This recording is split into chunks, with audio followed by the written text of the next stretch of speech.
मित्रांनो, महानगरपालिकेचे निकाल हे अपेक्षेप्रमाणे लागलेले आहेत. भारतीय जनता पार्टीला घवघवीत यश प्राप्त झालेले आहे आणि शरद पवार, अजित पवार बुश झालेले आहेत. लक्षात घ्या, शरद पवारचा पक्ष आणि अजित पवार यांचा पक्ष बुश झालेला आहे. राज्याच्या राजकारणातून वॉशआउट झालेला आहे. शरद पवार यांचं तर आता वय झालेलं आहे, त्यांना काही देणं घेणं नाही. परंतु अजित पवार प्रचंड डिप्रेशनमध्ये आहेत, हे लक्षात घ्या. आणि दुसरी सर्वात महत्त्वाची आश्चर्यकारक गोष्ट म्हणजे अनेकांचा विश्वास बसणार नाही, परंतु एकनाथ शिंदे सुद्धा प्रचंड डिप्रेशनमध्ये आहेत. एकनाथ शिंदे वरवरून दाखवत नाहीत. त्यांनी लगेच MIMला टार्गेट करण्याचा प्रयत्न केला. MIMचे जेवढ्या जागा आल्या त्यावरून एकनाथ शिंदे नाराज आहेत असं दाखवत आहेत. परंतु एकनाथ शिंदे असतील, भारतीय जनता पार्टी असेल, खास करून भारतीय जनता पार्टी आणि MIM यांची छुपी युती आहे, हे लपून राहिलेलं नाही. लक्षात घ्या.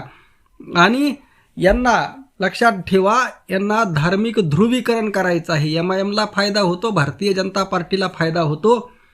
परंतु एकनाथ शिंदे यांना जो स्वतःचा हिंदुत्ववादी बेस आहे तो टिकवून ठेवता आलेला नाही.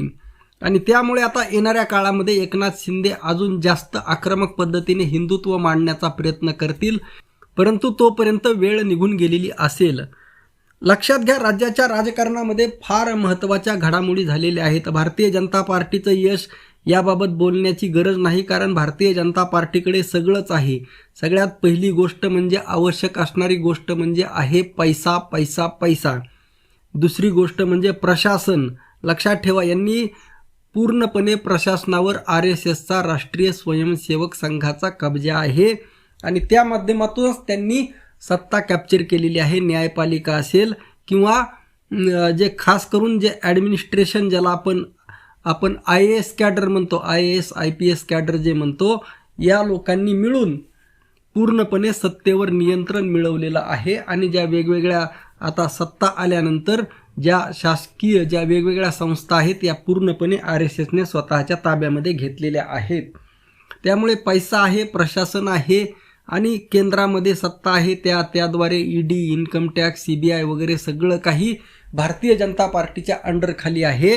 आणि सगळ्यात महत्त्वाचं म्हणजे खोटं हिंदुत्व आहे. लक्षात ठेवा, खरं हिंदुत्व नाही, जे ब्राह्मणी हिंदुत्व आहे ते यांच्याकडे आहे. बहुजनांचं जे अस्सल हिंदुत्व आहे, शिवराय फुले, शाहू आंबेडकर किंवा अन्य भगतसिंह यांचं हिंदुत्व हे यांच्याकडे अजिबात नाही. यांच्याकडे हिंदुत्व आहे की 3%, 4%, 5%, 10% लोकांनी बाकी 90% हिंदूंना गुलाम बनवायचं आणि त्यांच्यावर राज्य करायचं, त्यांचं शोषण करायचं, त्यांचं धार्मिक, आर्थिक, राजकीय, सांस्कृतिक सगळ्या पद्धतीने मानसिक शोषण करायचं.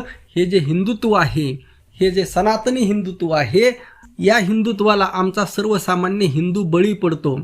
आमचा सर्वसामान्य हिंदू पूर्णपणे हँग झालेला आहे. त्याच्या डोक्याचं असं वांग्याचं कसं भरीत असतं तसं मेंदूचा पार भरीत झालेला आहे, असा आमचा हिंदू समाज आहे.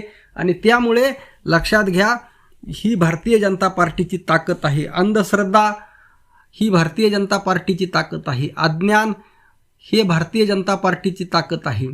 भोंदूगिरी, सध्या जे बाबा बुवा बाबांचा जो सुकाळ आलेला आहे, तुम्ही एखाद्या दगडाखाली दगड उचला आणि त्यामागे जसे हजारो तुम्हाला विंचू निघतील, मुंग्या निघतील, त्या पद्धतीने झुरळं निघतील, त्या पद्धतीने बुवा बाबांचा सुकाळ आलेला आहे. तुकाराम महाराजांनी सुद्धा सांगितलेलं आहे, कलियुगी घरोघरी संत झाले फार, वितभर पोटासाठी हिंडती दारोदार.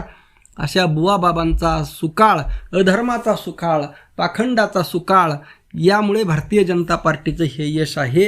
आणि या तुलनेमध्ये शरद पवार यांच्याकडे काय आहे? मुस्लिम वोटर जो थोडाफार होता, तो मुस्लिम वोटर MIMने पळवून नेला भारतीय जनता पार्टीच्या मदतीने. आणि फुले शाहू, शिवराय फुले शाहू आंबेडकर या विचारधारेला मानणारा जो मतदार आहे, हा मतदार त्यांचा एक पक्ष नाही, डिवाइड आहे. आणि लक्षात घ्या, सर्वात महत्त्वाचं गोष्ट म्हणजे या विचारधारेला मानणाऱ्या जेवढ्या काही चळवळी आहेत, संघटना आहेत, यांना मोडीत काढण्याचं काम कुणी केलेलं आहे? शरद पवार यांनीच केलेलं आहे, अजित पवार यांनीच केलेलं आहे. ज्यावेळेस यांच्याकडे सत्ता असती त्यावेळेस हे लोक या संघटनांना कधीही बळ देत नाहीत. म्हणजे यांच्याकडे कॅडरच नाही, बेसरूट कार्यकर्ते नाहीत. फक्त प्रस्थापित आमदार उचलायचा, प्रस्थापित साखर कारखानदार उचलायचा, त्याच्या जीवावर निवडणूक लढवायची, जिंकून यायचं, एवढंच यांचं धोरण आहे. म्हणजे पैसा आणि प्रतिष्ठित घराणं, म्हणजे पैसा आणि घराणेशाही एवढ्या बेसवर दीर्घकाळ सत्ता चालत नसते. आणि यामधून नेमक्या कोणत्या गोष्टी साध्य झालेल्या आहेत की भारतीय जनता पार्टीचं जे मूळ धोरण आहे, लक्षात ठेवा, भारतीय जनता पार्टीचं जे मूळ धोरण आहे की त्या राज्यातून ज्या जातीचं, प्रत्येक राज्यामध्ये एखाद्या जातीचं वर्चस्व असायचं राजकारणावर, ते वर्चस्व मोडीत काढण्याचं काम भारतीय जनता पार्टीने केलेलं आहे. उत्तर प्रदेशमधून यादवांचं राजकारण हद्दपार केलेलं आहे. अशा वेगवेगळ्या राज्यामध्ये त्यांनी जाटांचं राज्य समाप्त केलेलं आहे. अगदी त्याच पद्धतीने येथे महाराष्ट्रामध्ये मराठ्यांचं राज्य, जे थोडंफार लक्षात ठेवा 2014 पासूनच मराठ्यांचं राज्य त्यांनी संपुष्टात काढलेलं आहे. परंतु एक हत्ती असतो, मागे एक सीपूट असतं, एक मराठ्यांचं एक सीपूट अडकलं होतं थोडंफार.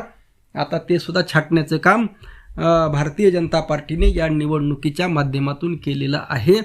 मराठा राजकारणाचा द एंड झालेला आहे. वंचित बहुजन आघाडीचे काही उमेदवार निवडून आलेले आहेत. निश्चितच ही एक स्वागतार्ह बाब आहे. आणि येणाऱ्या काळामध्ये काँग्रेस आणि वंचित यांनी जर सिरियसली जर युती केली, लक्षात ठेवा सिरियसली, कारण काँग्रेस कसं थोडंफार यश आलं की लगेच हवेमध्ये जाते, परंतु वंचित बहुजन आघाडीचा जर त्यांनी सन्मान केला, कारण वंचित बहुजन आघाडी हा इमानदारीने काम करणारा पक्ष आहे, आणि अशा पक्षाला जर तुम्ही इमानदारीने जर साथ दिली तर काँग्रेससाठी येणाऱ्या काळामध्ये चांगले दिवस असतील. आणि शरद पवार आणि अजित पवार हे वॉशआउट होणं गरजेचं होतं, कारण यांना जर विचारधारेची जर कदर नसेल तर यांचं राजकारणामध्ये असणं आणि नसणं याने काही फरक पडणार नाही. आणि त्यामुळे मित्रांनो लक्षात घ्या, उलट जो निकाल आलेला आहे तो अत्यंत चांगला आहे, स्वागतार्ह आहे. महत्त्वाचं म्हणजे नवीन लोकांना संधी देणारा आहे, राज्याला नवीन दिशा देणारा आहे. राज्याची विनाशाकडे वाटचाल अगोदरच सुरू झालेली आहे, आता त्याला कोणीही अडवू शकत नाही. विनाश अटळ आहे. रामकृष्ण हरी. जय जगद्गुरू, जय शिवराय, जय भीम.